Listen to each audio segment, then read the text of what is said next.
Hello everybody, my name is Lucy and welcome to Books and Brushes. So today I thought I'd talk about how to read more.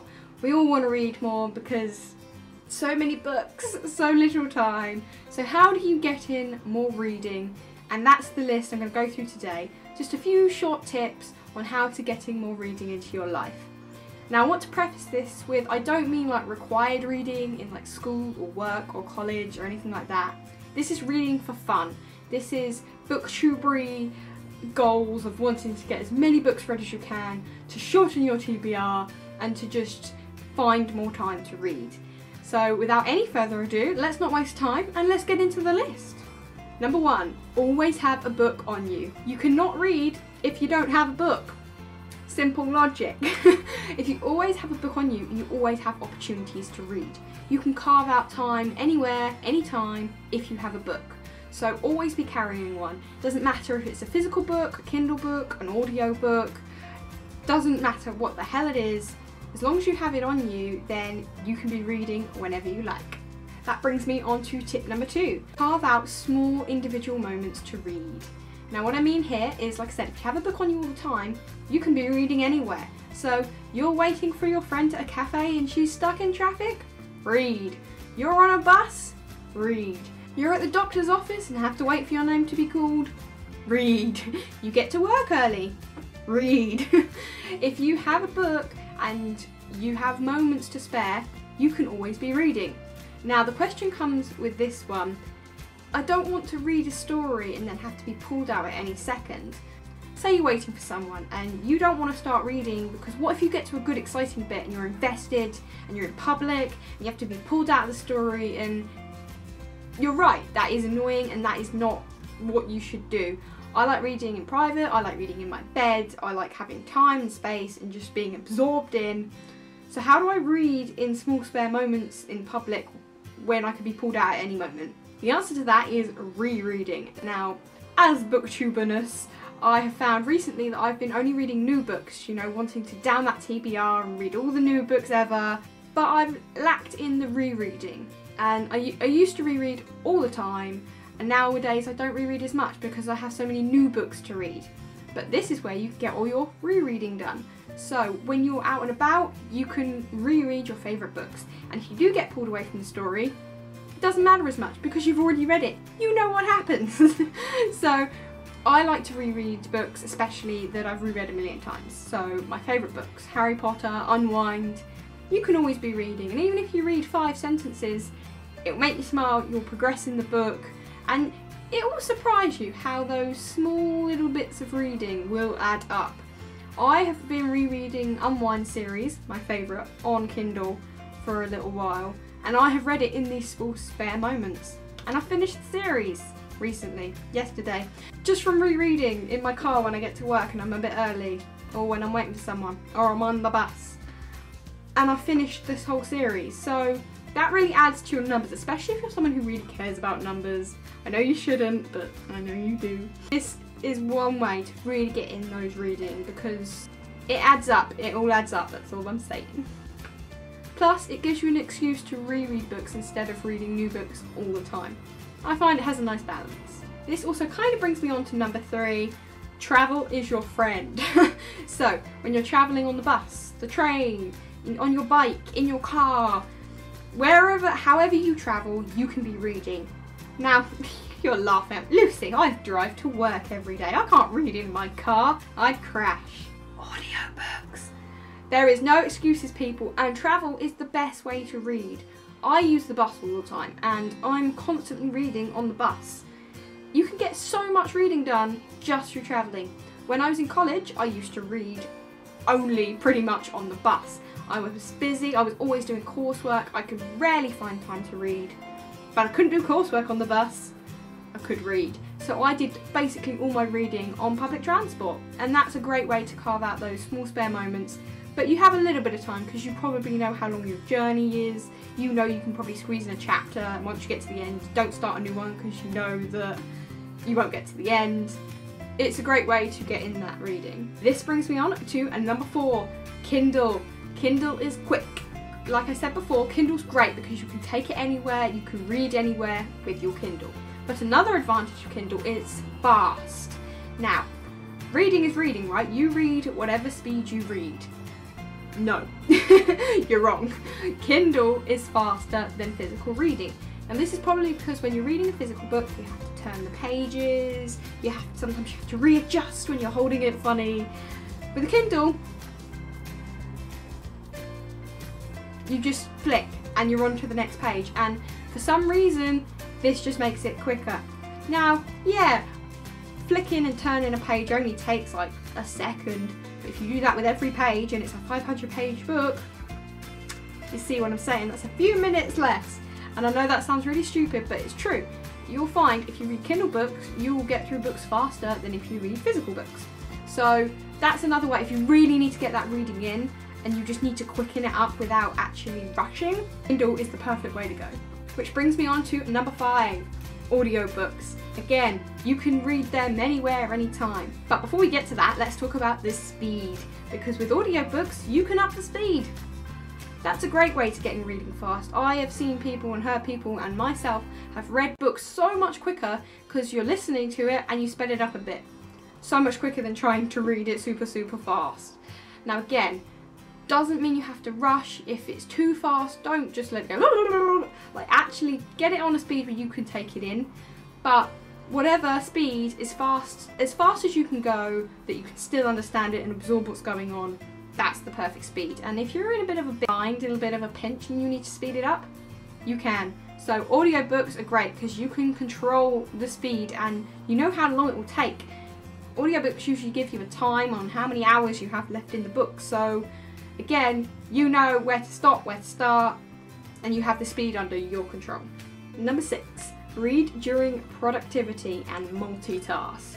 Now, what I mean by that is audiobooks. Again, since we're on the audiobook theme, here's the great thing about audiobooks, other than the speed, is you can listen to them anywhere. Like I mentioned earlier, you can listen to them in the car, while you're riding your bike. You can listen to them while you cook, while you clean. You can listen to them while you exercise, while you get ready. And you can even listen to them during work. Now obviously this depends on what your job is, but if you have a job where you're allowed to listen to music, or you have a solitary job, like I'm a self-employed artist, so I can listen and watch what the hell I want to while I work. So I listen to audiobooks. That's a great way because you don't have to look at anything, you can just listen and focus on something else at the same time. Now of course this depends. If you're like writing something, it's probably not good for you to listen to other words, or if you're at a job where you just can't listen to something. But it all depends on what you do.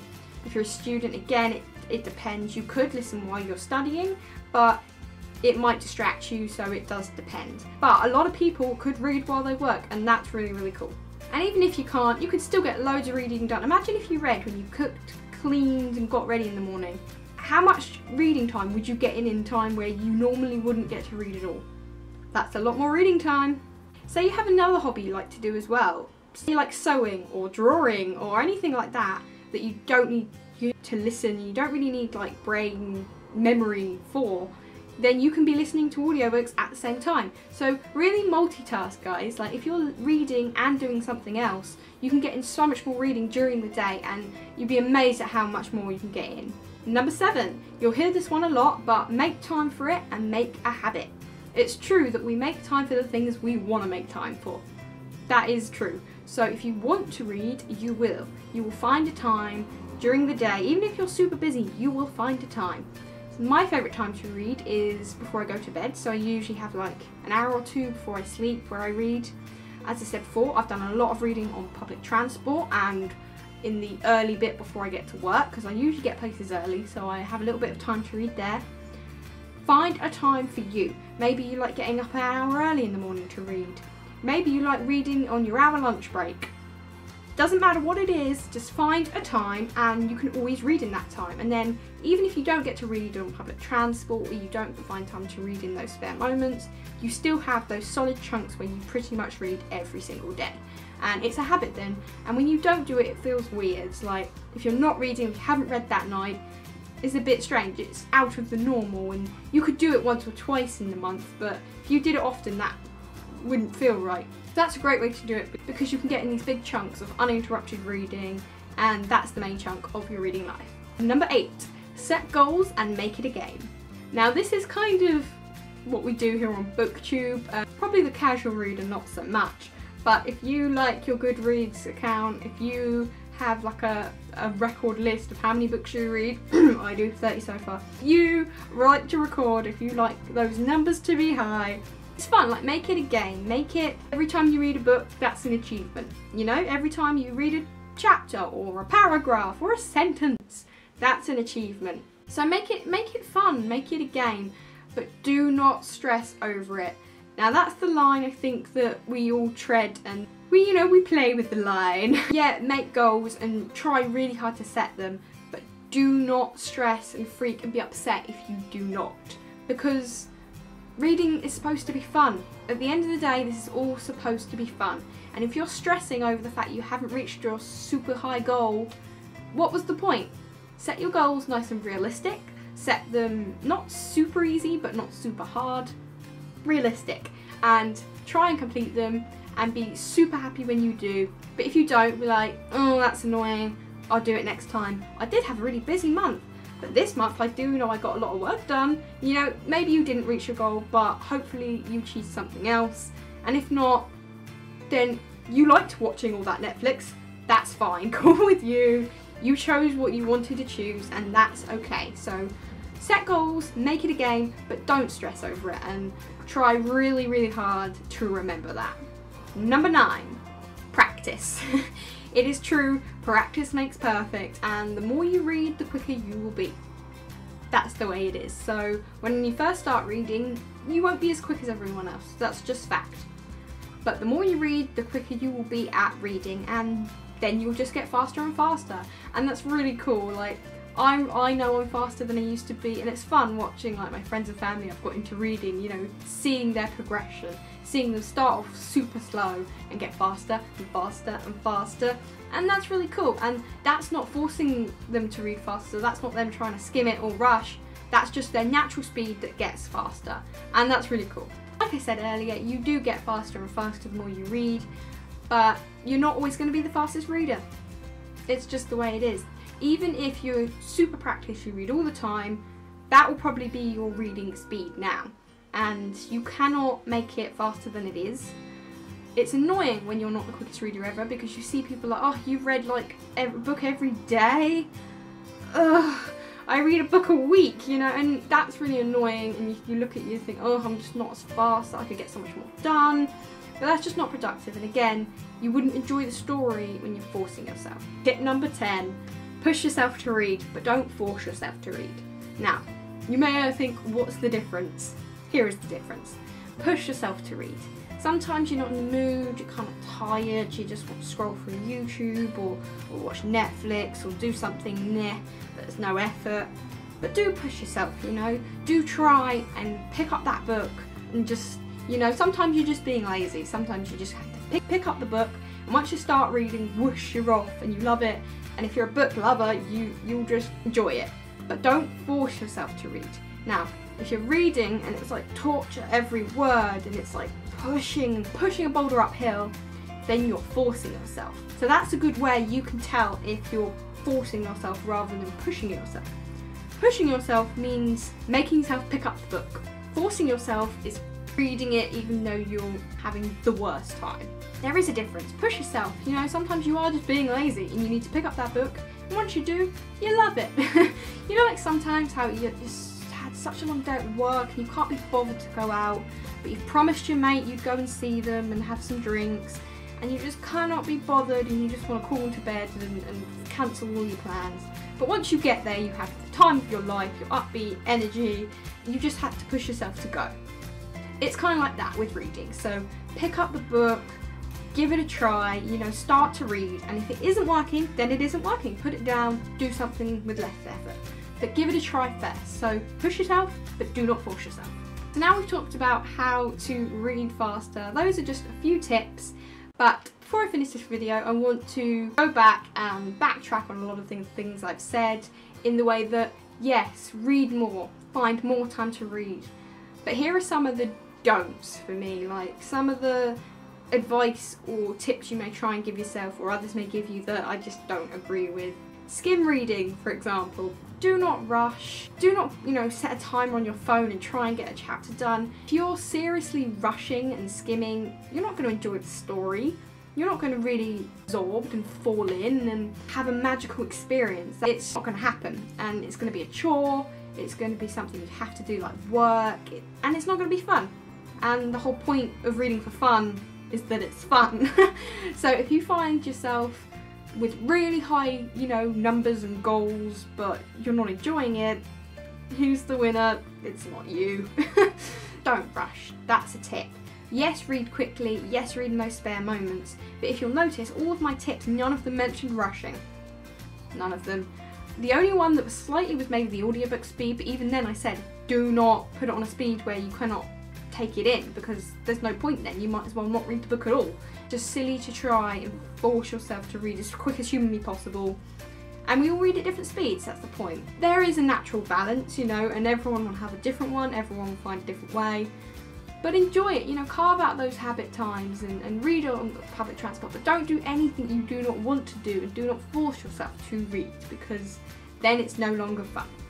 Don't try and be the fastest reader in the world, because you're not.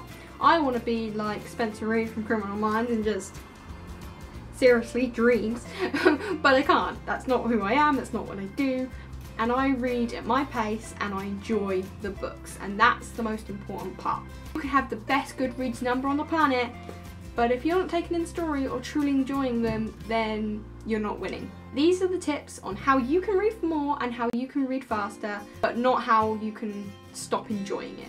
So keep the enjoyment, please. This is the one lesson I want you to take away. Yes, we need to get into more time to read. We need to find the time, we need to make the effort, and we can find ways to sneakily put in those reading time. But enjoy it. Don't force it. That's the lesson here, and I hope you enjoyed my video. I hope you liked my tips. If you have any tips in the comments, or ways that you, again, think you shouldn't try and read faster, and no-nos, the do's and don'ts, then let me know in the comments, and thank you so much for watching. I'll see you in another video. Bye!